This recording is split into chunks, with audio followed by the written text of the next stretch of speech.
invitons, assis ou debout, à observer une minute de prière pour le repos des âmes de nos camarades disponibles. Alhamdulillah, on def nañ ko léegi dañ ci bañ a revenir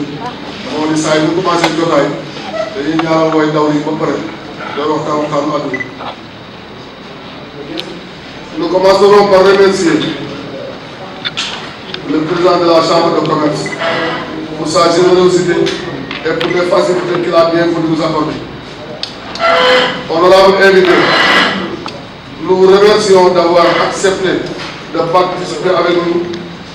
de partager avec nous ces moments de retrouvailles et de communion. Pour faire démarrer un train, le chef de gare est obligé de demander la voie.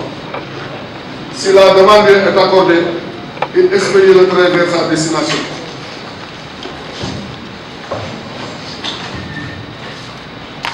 À son Excellence, Monsieur le Président de la République du Sénégal, le train du renouveau, le train de la résurrection et de l'espoir vous demande la voie. Nous vous savons acquis à la cause du renouveau du chemin de fer. Tous les acteurs ferroviaires en activité ou à la retraite, toutes les populations nostalgiques de ce merveilleux outil de développement sont à l'ordre de marche et à votre disposition. Toutes les expériences acquises par les retraités lors de leur longue carrière professionnelle sont à votre entière disposition. Excellence, Monsieur le Président de la République, veuillez donner le signal de départ et le train du renouveau se mettra en marche avec harmonie et fierté.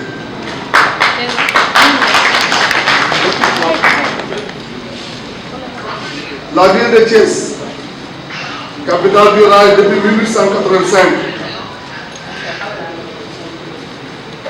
est nostalgique de ce merveilleux mode de transport utile, efficace, performant et sûr. Nous vous remercions, nous nous remémorons là avec nostalgie le nombre de trains de recevoir la gare de Thiès en une journée. Alors que la population du Sénégal atteignait à peine 2 millions d'habitants.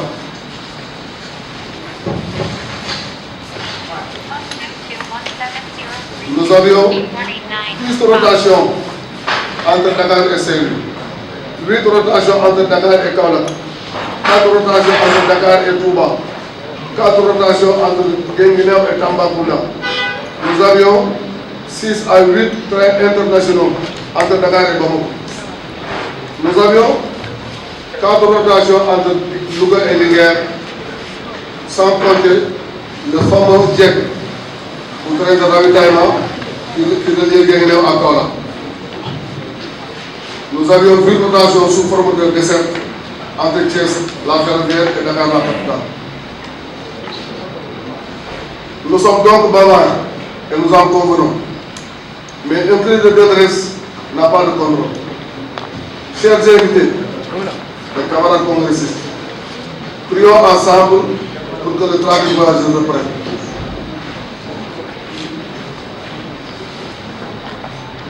Si dans beaucoup de secteurs, le développement du Sénégal est palpable, il devrait en être de même autant que pour le secteur ferroviaire. On pouvait partir de Saint-Louis le matin à 7 h et se retrouver à Tambacounda le soir à 22 h. Il suffisait tout simplement de prendre le train 30, arriver à Thiès de prendre le train 23 et à Guinguinéo de prendre le train 73 pour retrouver à Tamba. Chers camarades membres, restons unis et solidaires dans le respect des différents âges. Aucune hiérarchie entre nous. Notre devise, fraternité, franchise, fidélité.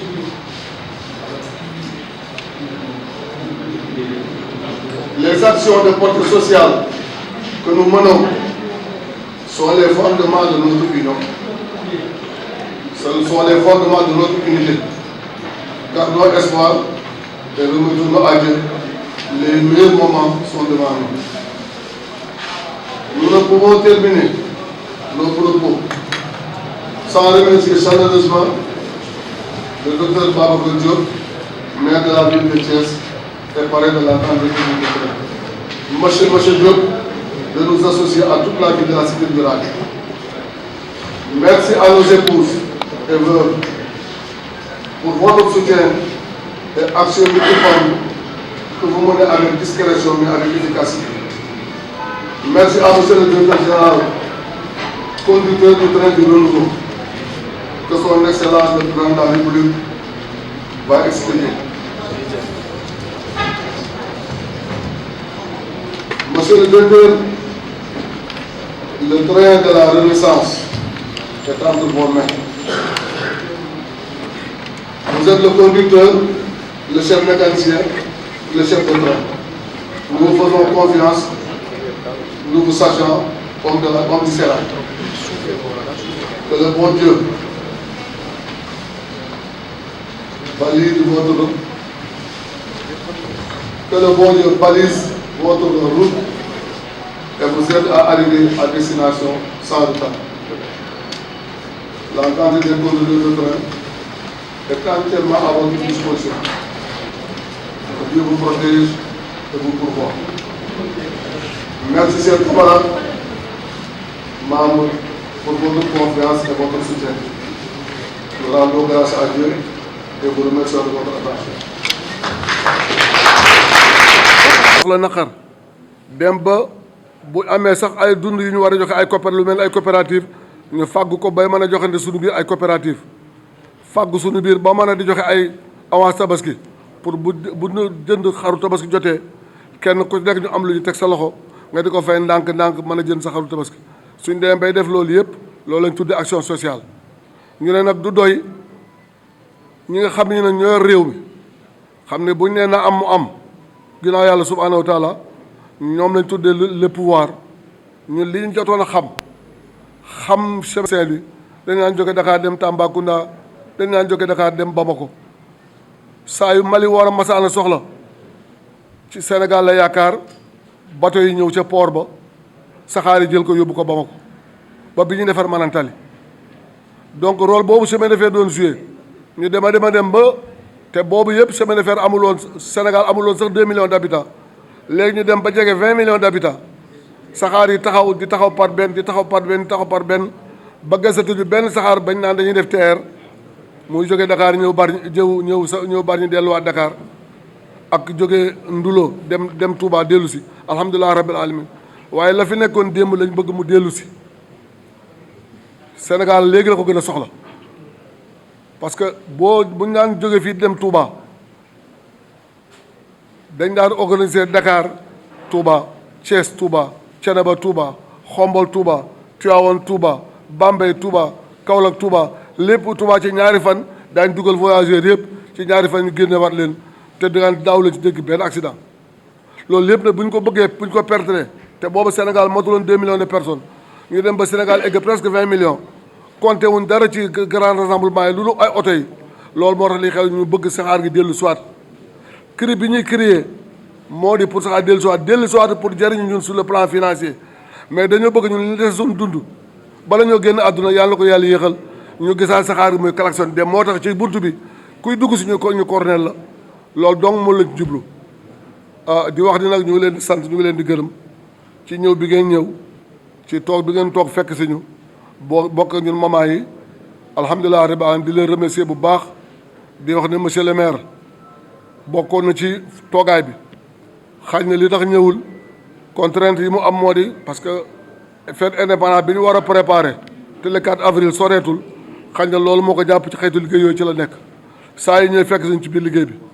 directeur chemin de fer alhamdulilah rabbil alamin li ñu koy wax ni représentant mu ngi nii toog ma ne ñun ñoo ngi ci disposition boo ma wax ñun ñu daan dawal saxaar ak secteur d'activité yi nekkoon biir chemin te daaw ñu dawal saxaar te ànd na ñun àndin bu rafet ensemble de toutes ces compétences là expertise yëpp ñu ngi seen disposition alhamdulilah asalaamaaleykum wa rahmatullah. Les cadres, les techniciens, bàyyiwuma kenn à toute la communauté ferroviaire du Sénégal bàyyiwuma kenn je voudrais juste se prononcer quelques mots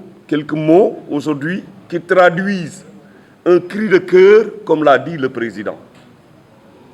Alors, vous me permettrez d'adresser cette réflexion en droite ligne avec l'objet de cette Assemblée générale ou congrès qui réunit ce samedi 28 mars à Thiès tous les anciens conducteurs de train. Il est question ici de porter un plaidoyer fort qui trouve un écho favorable auprès du gouvernement du Sénégal, de l'ensemble des représentations diplomatiques dont les pays ont souveraineté ferroviaire, des missions de bailleurs de fonds en général qui assistent l'État du Sénégal, ses démembrements aujourd'hui à se développer. Que sans risque de me tromper, je puis affirmer que les Sénégalais ont fini de méditer sur l'agonie de leur grande société ferroviaire. Idem à l'endroit de ces acteurs avertis qui méditent encore sur le rôle indéniable de fer de lance que les chemins de fer peuvent jouer dans l'atteinte des objectifs du NEPAD, mais au-delà de la vision Sénégal 2050, avec un impact réel sur l'économie nationale par la réduction de l'exode massif vers les centres urbains, la sécurité du transport de masse, l'émergence de nouveaux pôles d'échange, l'interconnexion des territoires, mais surtout la promotion du brassage ethnoculturel. Que nous nous souvenons encore qu'aux horizons de la célébration de son centenaire en 1985, les chemins de fer contribuaient très fortement sur le PNB du Sénégal. 3 années après, l'acquisition de nouveaux autorails maquinistas et la mise en service de trains de banlieue s'ajoutaient au fleuron ferroviaire en réponse aux besoins de confort pour les Sénégalais grands voyageurs. Quelques années plus tard, une gestion peu orthodoxe, hypothéquant l'essor de ce secteur, combien de villes et de villages bastions de l'agriculture, de l'élevage et du commerce ont décliné, voire dépéri, faute de passage du train, des centaines. Combien de personnes, de familles, de PME qui subsistaient grâce au chemin de fer ont suivi dans ce démantèlement désolant des milliers. Combien d'avenirs brisés, de vies perdues, d'investissements humains et financiers qui sont ensevelis, faute de trafic ferroviaire mixte régulier, aucune réponse ne saurait être exacte. Pourtant, les groupes stratégiques que constituent les cheminots, leurs familles et les potentiels usagers qui prient le ciel afin que ce secteur reprenne son essor d'instant, constituent une haute valeur ajoutée dans l'effort d'édification d'un Sénégal en décollage économique. En 1993, nous étions déjà ces jeunes Thiessois regroupés au sein d'une structure associative et avions prédit lors d'un forum animé par Feu Charles Correa et modéré par Feu Ndiaga Ndiaye, à l'époque DGA de la SNCS, un avenir radieux pour les chemins de fer du Sénégal. 10 années après, 2003, la privatisation programmée des chemins de fer a malencontreusement pris le dessus sur nos prédictions d'innovation technologique et d'extension du réseau ferré sur le territoire national. Aujourd'hui, face à une forte demande nationale pour un service de transport de masse bien organisé au Sénégal, force est de reconnaître que le constat demeure désolant. Et devant un tel contexte, le courage et la pertinence de l'action interpellent les décideurs politiques sur la question suivante. Quand est-ce que le chemin de fer sortira de la réanimation pour se redynamiser à l'instar du train express régional? Depuis 2003, les populations riveraines, les chargeurs et autres usagers n'ont cessé de déplorer la décadence des chemins de fer qui, de nos jours, devraient voir ces fils de rail connecter Mbour à Touba et Ziguinchor à Saint-Louis. Oui, nous, membres de la cellule démarche patriotique pour l'avenir des rails et du train au Sénégal, départ, osons croire qu'avec les récentes déclarations de son Excellence, Monsieur le Président de la République du Sénégal, que la reprise dynamique des activités des chemins de fer du Sénégal repose sur une ferme volonté de mettre le train sur les rails. N'occultons pas que certains pays voisins aujourd'hui investissent dans l'amélioration des écartements et extension de réseau au moment où des lignes étaient déjà démantelées au Sénégal. En effet, nous sommes persuadés que grâce à la volonté politique exprimée et aux actions nouvelles politiques de l'aide sectorielle, conseil présidentiel, organe de régulation du secteur, réhabilitation des tronçons, remise à l'état des gares, contrat d'exploitation des lignes, qui en émanerait que le sifflet du train résistera auprès des citoyens riverains de la voie ferrée une fierté sociale immense. Avec la réouverture des trafics sur les lignes de Kaolack, avec certainement une reconstruction d'une nouvelle gare, de Saint-Louis, de Touba, sans oublier la destination Mali, la relance de l'activité ferroviaire sur le réseau national contribuera à booster au niveau des collectivités territoriales traversées une économie locale performante grâce à la reprise dynamique des activités de mobilité interurbaine, agropastorale, commerciale, etc., et minière, etc. Qu'en marge de l'apport de l'État, la mutualisation des actions de coopération internationale, BAD, BOAD, Union européenne, MCA, tout ça, et l'implication des structures opérateurs économiques sénégalais, du patronat national, mis à contribution, vont constituer des leviers capables d'accélérer le processus de relance économique des chemins de fer en vue de redonner espoir de vie économique durable à tous ces grands centres urbains, Thiès, Diourbel, Gossas, Guinguinéo, Kaffrine, Tambacounda, Kidira, en décadence faute de mouvement de train. Dans l'espoir que ce cri de cœur trouve un écho favorable auprès des décideurs politiques, comme l'a dit tout à l'heure le président, dont la volonté de relancer les chemins de fer ne souffre d'aucun doute, nous osons espérer que la concrétisation de cette volonté politique en action réanimatrice du chemin de fer en agonie est bien inscrite dans l'agenda 2050. La cellule démarche patriotique de l'avenir des rails et du train au Sénégal départ, qui plaide énergiquement pour le départ des trains de toutes les gares du Sénégal, porte la voix plaintive des communautés auprès de qui de droit, que nul n'en ignore. Un chemin de fer performant, en plus d'être pourvoyeur de milliers d'emplois, est un outil de transport réducteur des taux d'accident, d'émissions de gaz à effet de serre et de niveau de dégradation accéléré des routes. Je vous remercie pour votre aimable attention. Ñun dañu ne woon dañuy ñaan yàlla fête indépendance bi ñu délocaliser à Thiès ñu indi maanaam fête indépendance bi ñu indi Thiès bi ñu ko indee ñun li ci doon mébét te ñu ñaan ko mooy yàllonte ñi nga xam ni indi nañ ko nañ ci boole waaye dëgg waay xalaat lii di chemin de fer nga xam ne parce que ci capitale du rail mooy organiser fête de l'indépendance dañuy wax Thiès mais c'est la capitale du rail qui est la vache laitière du Sénégal ci bu doxee ku ne xam na ni chemin de fer jamono bi muy dund di dox moo yor Sénégal ñun xamoon nañu bi ñu gënee nekk xale daan nañ ko dégg boobu jàngaguñu ba egg ci yenn niveau yi mais daan nañu dégg di wax naan léeg-léeg nguur gi même bu amee problème ci ay keesu chemin de fer la daan jël pour dimbale boppam comme ni ko LONASE daan defee kon ñu jàpp ne organiser Thiès fête de l'indépendance ba mu jàll te kenn yëkkatiwu ci baatu raay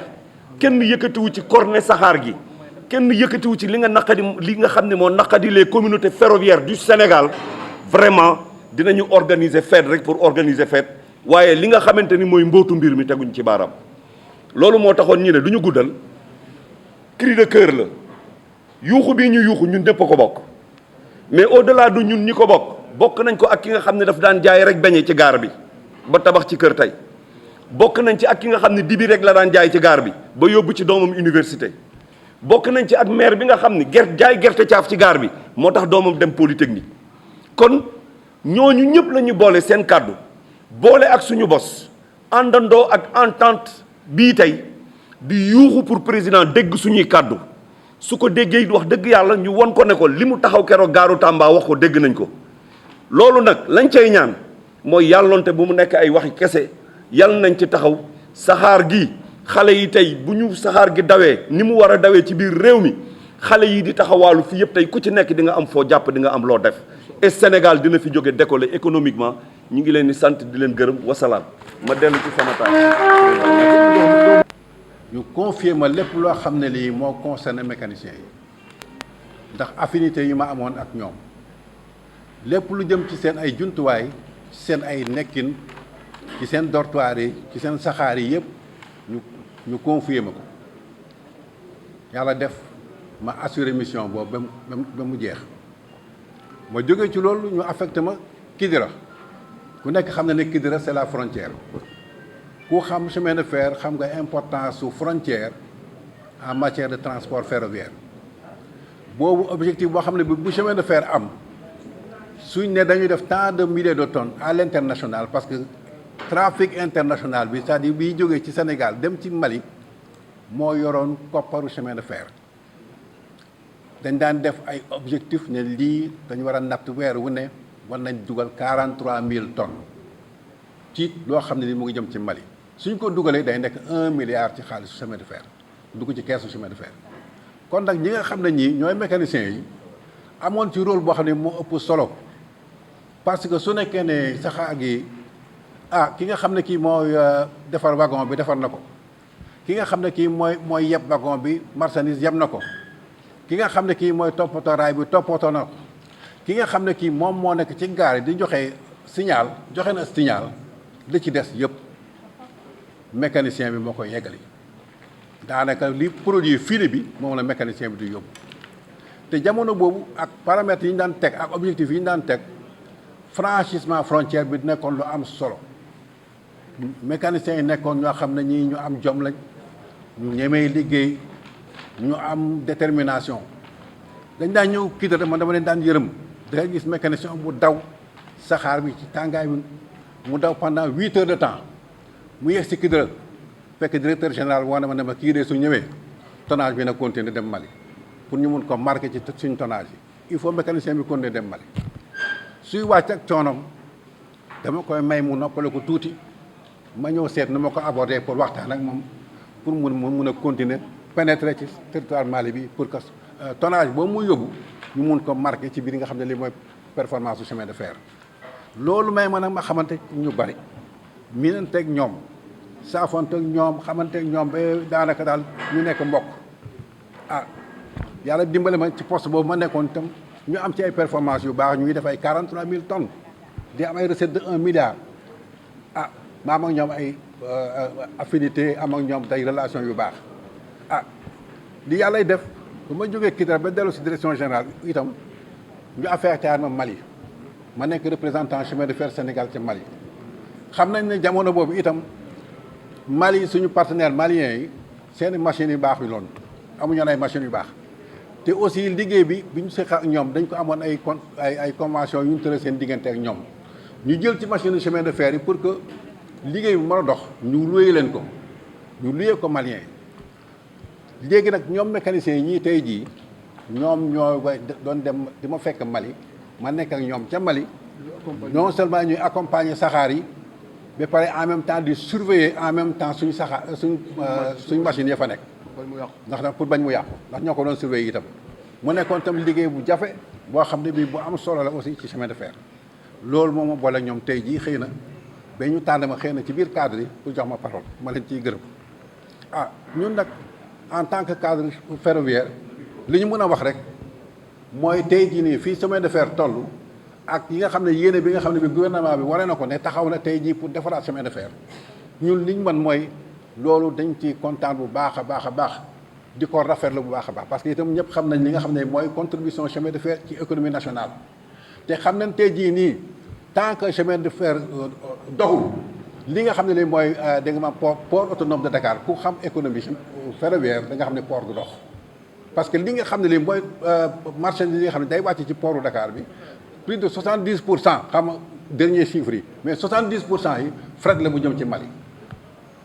kon nag chemin de fer dafa war a dox pour que fret boobu ñu mën ko yëkkati yóbbu ko mu yokk koom-koomu port yokk koom-koomu chemin de fer kon loolu ci lu ñu war a taxaw la ñun dañuy kontaan donc su nekkee ne gouvernement bi taxawaat na ci loolu bëgg a dekkalaat chemin de fer ginnaaw loolu li nga xam ne lii ne expertise bi nga xam ne bi yàlla may nañu ko ñu amee 30 ans de service 40 ans de service man juróom-benn weer moo ma manqué 40 ans de service ndax may dugg chemin de fer ñaar fukki at laa juróom-benn weer moo ma manqué 40 ans de service ci chemin de fer ma occupé poste yu bëri commencé ci atelier yi ba direction générale ba def en même temps même diplomatie bi ma nekkee Mali kon nag suñu expertise boobu man ak samay morom yi fi nekk ci li ma xam ku ci nekk sawar nga suñ la woon tey jii da nga sawar pour joxe sa xalaat pour jàppale ñi nga xam ne moom la tey ji yàlla teg fii ci direction chemin de fer bi ak ministère bi dañ ciy sawar bu baax a baax te duñ ci laaj dara dañuy sawar pour joxe suñu expertise te itam gannaaw loolu même ay relation yi ñu am ñun am nañu ay relation parce que ñun dem nañu ay France man mii defe naa France dem naa Belgique dem naa un peu partout ci mbirum chemin de fer def ay formation ak yooyu am ci ay xame itam yoo xam ne tey jii mënoon na waxtaan ak ñoom tey jii su nekkee ne loo xam ne lu ñu war a dimbale chemin de fer ci matériel ak yooyu yëpp am nañu relation yi il faut que ñoom ñu xam loolu am nañu relation yoo xam ne ñii di muy France di Belgique di Canada fu nekk am nañu relation yoo xam ne mën nañu dimbale chemin de fer pour suñu bëggee matériel ak yooyu donc loolu mooy li nga xam ne taxawaay bi nga xam ne moom la ñu mën a wax tey jii ne ñu ngi koy offrir ñi nga xam ne yàlla def na ñoom ñoo nekk ci boppu chemin de fer ñuy gërëm aussi nag ci dëgg-dëgg ñuy gërëm ñëpp man maa ngi mën di gërëmaat vraiment corporation mécanicien yi ci xamal aussi direction chemin de fer ni leen corporation la ba xam ne bi c'est un personnel d'élite c'est un personnel fiable c'est un personnel compétent soo amee une bonne corporation de mécaniciens nga dégg ak ñoom da nga mën a def ay résultats yu baax donc loolu daal moo nekkoon li nga xam ne moom laa yaakaar ne moom laa amoon ci li may wax di remercier encore ñëpp di gërëm ñëpp di gërëm kilifa yi toog yëpp di nga di nuyu suñu soxna yu baax yi ak yooyu teew fii ak yëpp maa ngi di gërëm di leen sant yal na chemin de fer jëm kanam yal na yàlla mottal mbébét yëpp. ñoo lay toppatoo mais dara liggéey bu ñu gëm la bu ñu bëgg la maintenant mbiru chemin de fer la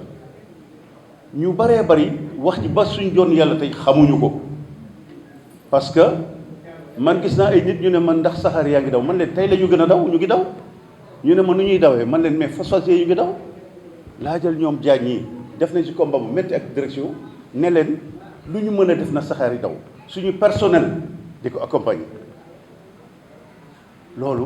au moins ñu xam ne ñoom il travaille ñu ngi liggéey ba suñu yoonal tey bon maintenant egg nañ foo xam ni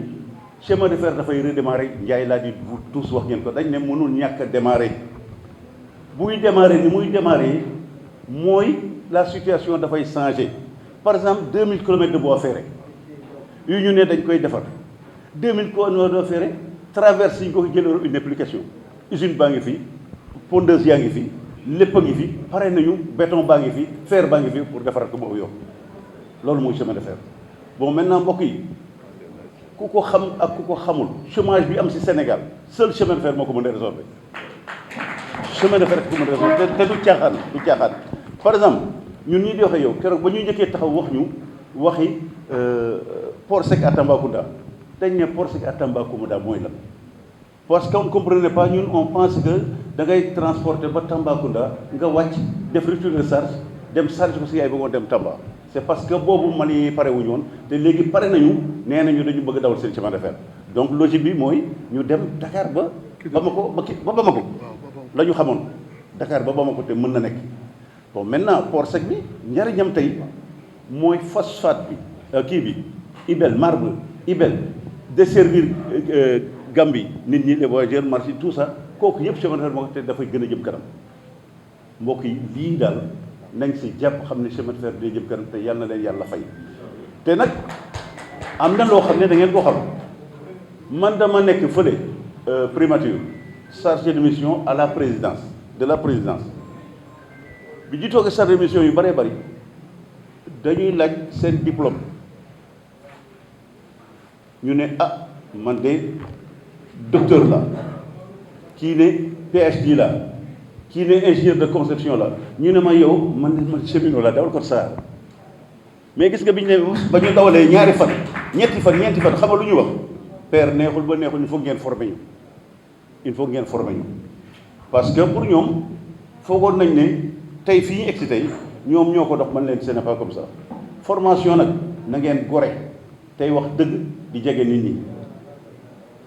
da ngeen gore di wax dëgg te jege nit ñi mbokk yi mbir maa ngi noonu mu gudd mu leer chemin de fer dina dekki bu neexee yàlla bu dekkee Sénégal dekki yàlla na leen yàlla fay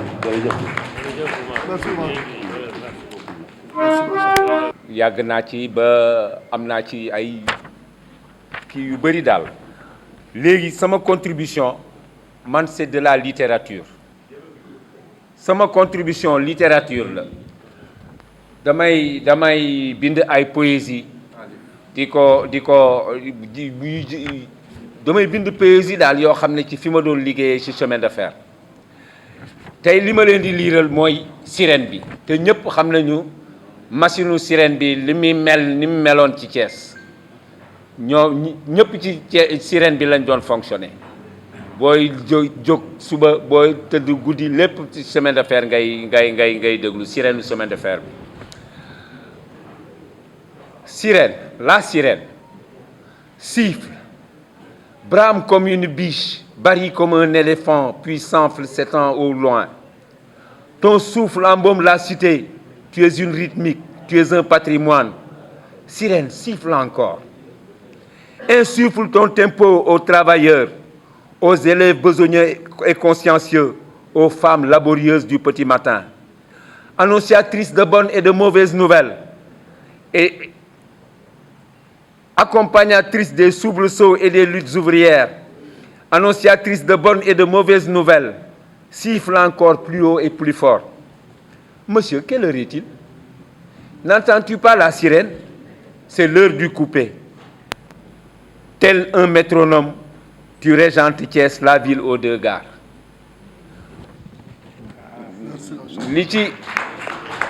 Merci, je vous remercie. Merci beaucoup. dama ko bëggoon jéem a kii tuuti jéem ko kii ci wolof. C'est vibrant. Sirène bi machine bi doon sirène moo doon doxal Thiès sur toute la ligne kuy mooy ci ngay jóge ci ngay tëdd ci ngay defe lu nekk. Sirène bi dafa doon un patrimoine. Sirène bi daanaka moom mooy suñu waa Sidiki fu midi jotee rek waa Sidiki bu mu jotee rek ñun ñëpp ñu tas du lépp luñ doon def ñoo ngi koy dem añi. Jërëjëf, je vous remercie infiniment. Merci. Mesdames et messieurs, honorables anciens cheminots, chers conducteurs retraités, distingués invités, c'est avec un immense respect et une profonde émotion que je me tiens devant vous aujourd'hui, au nom du directeur général des chemins de fer du Sénégal, pour prendre part à cette rencontre hautement symbolique consacrée à la relance des chemins de fer du Sénégal. Permettez-moi avant tout propos de saluer chaleureusement cette initiative portée par ceux qui ont fait vivre avec passion et abnégation le rail sénégalais. Vous, anciens conducteurs, artisans de l'histoire ferroviaire de notre pays, votre engagement, votre discipline et votre amour du métier ont tracé les rails sur lesquels nous voulons aujourd'hui bâtir l'avenir. Le chemin de fer sénégalais, ce n'est pas seulement une infrastructure, c'est une mémoire vivante, héritage technique et humain, un lien fort entre les générations et vous en êtes les gardiens. Aujourd'hui, la relance du rail s'inscrit dans une vision claire,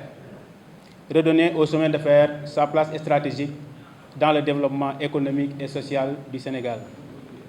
Cette ambition ne peut se réaliser sans s'appuyer sur les valeurs que vous avez incarnées. Rigueur, sécurité, ponctualité et esprit de service. Votre expérience constitue une richesse inestimable. À l'heure où nous parlons, modernisation, de digitalisation et de performance, il est essentiel de ne pas perdre l'âme du métier. Cette âme, elle réside dans votre vécu, vos gestes et dans votre culture du ferroviaire. C'est pourquoi le directeur général tient à souligner l'importance de créer des passerelles entre les générations, transmettre le savoir-faire aux jeunes recrues, accompagner la montée en compétences des équipes et préserver les bonnes pratiques qui ont fait la réputation de notre chemin de fer. La relance des chemins de fer repose sur des investissements matériels, certes, mais elle repose surtout sur les femmes et les hommes qui le font vivre. En cela, vous demeurez une référence et une source d'inspiration intarissable. Chers anciens, votre présence aujourd'hui n'est pas seulement témoignage du passé, elle est un engagement pour l'avenir aussi. Ensemble, actifs et retraités, nous pouvons contribuer à redonner au rail sénégalais sa grandeur et sa dignité. Au nom du directeur général des chemins de fer du Sénégal, je vous exprime toute notre reconnaissance et notre considération. Et nous vous invitons à continuer à partager, à conseiller et à inspirer, afin que la flamme du chemin de fer ne s'éteigne jamais. Vive les cheminots, vive les chemins de fer sénégalais, vive le Sénégal. Je vous remercie. Comme ni ko suñu bàyyi waxee léegi mu tolloon foo xam ne nekkoon na ci ay jafe-jafe ak i xat-xat waaye ñuy ñaan suñu borom tey bëgg tey am yéene dox ay jéego yokk ba ca kanam te jéego yooyu ñuy bëgg di ko yéene di ko ñaan suñu borom yat bi nga xam ni moom lañ ci amee mu nga xam ni mooy suñu sukkootukaay mooy seen jëmm yu tedd yi nga xam ni moom moo fi ne ñun ñi nga xam ni ñoo fi nekkandi jamono ji ci chemin de fer di ay ndaw bëgg nañu am nañ yaakaar yéene nañoo dem ci kanam waaye soxla nañu seen xalaat soxla nañu seen xel ni ko sunu baay yi waxee léegi yëg leen ni saa su ne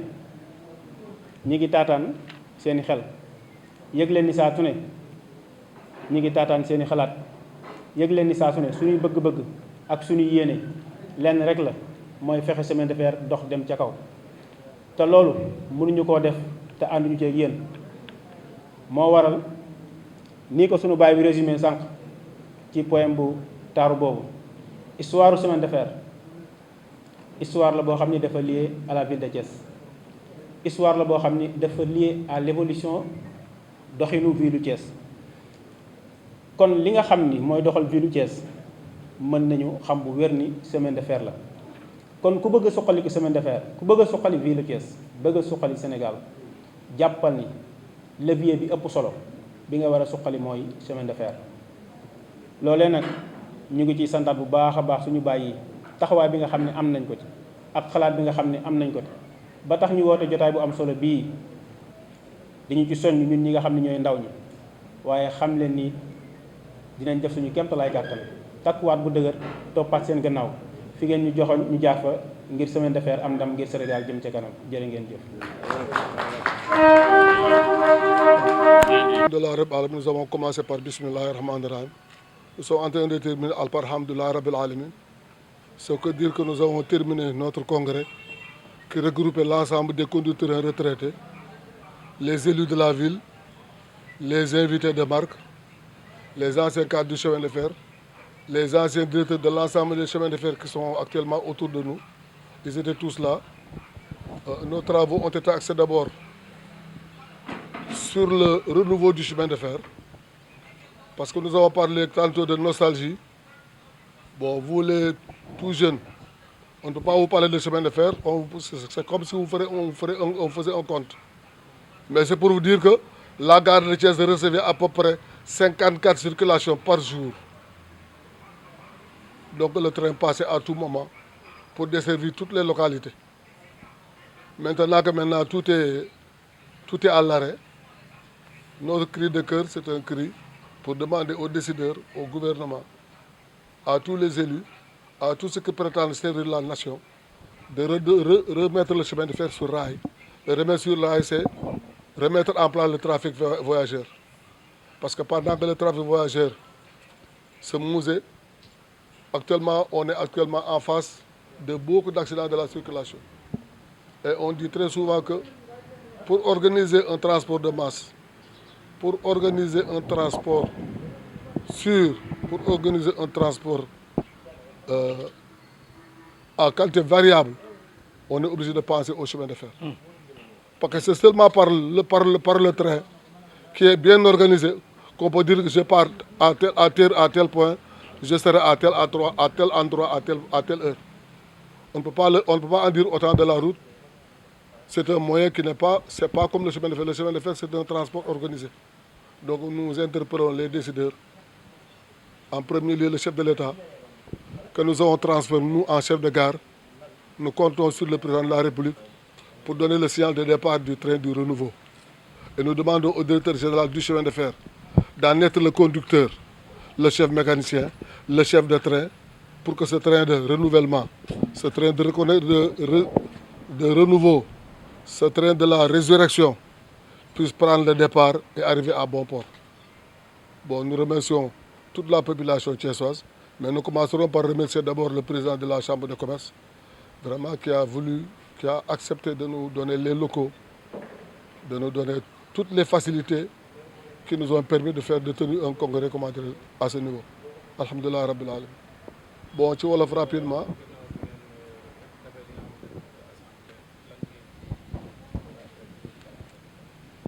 Wow, Alhamdulillah Rabbil Alamin, nous remercions les camarades pour la confiance qu'ils nous ont renouvelée. Nous avons travaillé ensemble pendant plus de 3 ans. Bon, avec ce que ça comporte de succès et d'échecs, le bureau a été presque renouvelé à l'unanimité. Il y a presque un changement, les changements de poste pour des gens qui ne sont plus de ce monde. Donc c'est pour dire qu'il y a une cohésion totale dans l'association. Il y a une entente totale. Nous sommes toujours fidèles à notre devise qui est fraternité, fidélité, franchise. C'est ce qui nous anime ñun ñëpp. Alors ci loolu la ñuy doxal moo tax assemblée ñu commencé ko 13h avant 19h mu jeex te traité sujet fi traité bari na. Nous avons donné la parole à plusieurs personnes ñu def intervention mais biñu egsee ci lire le rapport d'activité, lire le rapport financier, lire le rapport du commerce de compte, remettre en place le bureau, il nous a pas fallu 2 heures de temps, il nous a pas fallu 2 heures de temps pour faire ça. Loolu moo lay wane ni voilà, c'est une association qui est soudée, les membres le sont. Objectif bi benn la moo di ñu àndandoo bokk ndey bokk baay bokk li ñuy def di jàppalante di dimbalante ku feebar ñu seeti la ku deelee ñu jaale la di suulante suñu biir loolu rek mooy association bi. wàllu wi ci des nag moo di demander aux autorités que li fi des ci ñun di expertise boo xam ne bi ñun on l'a vécu au chemin de fer bi ñuy liggéey ñu mettre ko à la disposition des décideurs pour que fu ñu bëgg a yóbbu chemin de fer ñu yóbbu ko fa. Je profite évidemment du point de presse pour remercier le camarade Babacar Ndiaye. On peut l'appeler camarade, on peut l'appeler fils. En tout cas, pour moi, c'est mon fils. Hein? Parce que la tire papa, c'est mag la woon. Donc moi, je l'appelle fils. Mais bon, c'est le frère de d'aucuns, peut-être moo leen féete mag. Mais en tout cas, il a fait un travail excellent. Te gars ñëpp wax nañ ni mu conduire suñu travaux yi fii waxuma dirigeant mi ko boole mais xol bi mu ko boole. ak amour bi mu ko boole. ak intervention bi mu def commandé au niveau du département bi mu yore mooy le départ ñëpp xam nañ ni bu taxawul woon fii intervenir nii kii bi assemblée générale du mel nii kon nag Baba ñu ngi lay sant ñu lay remercier ñu ngi lay tendre la main di la wax ni on travaille ensemble liñ la dénk moo di le plaidoyer pour le renouvellement du chemin de fer le plaidoyer pour que le train voyageur mën a yuuxu ci gare bu nekk ñun ñu ngi ci sa wet ñu ngi sa ginnaaw ñu ngi sa kanam ñu ngi sa wet ñu ngi sa kaas ñu ngi sa ginnaaw ñu ngi sa wet di la xamal ni nous sommes à votre disposition autorité boo mën di waxal xamal ni que l'expertise est là à la disposition des décideurs asalaamaaleykum wa rahmatullah.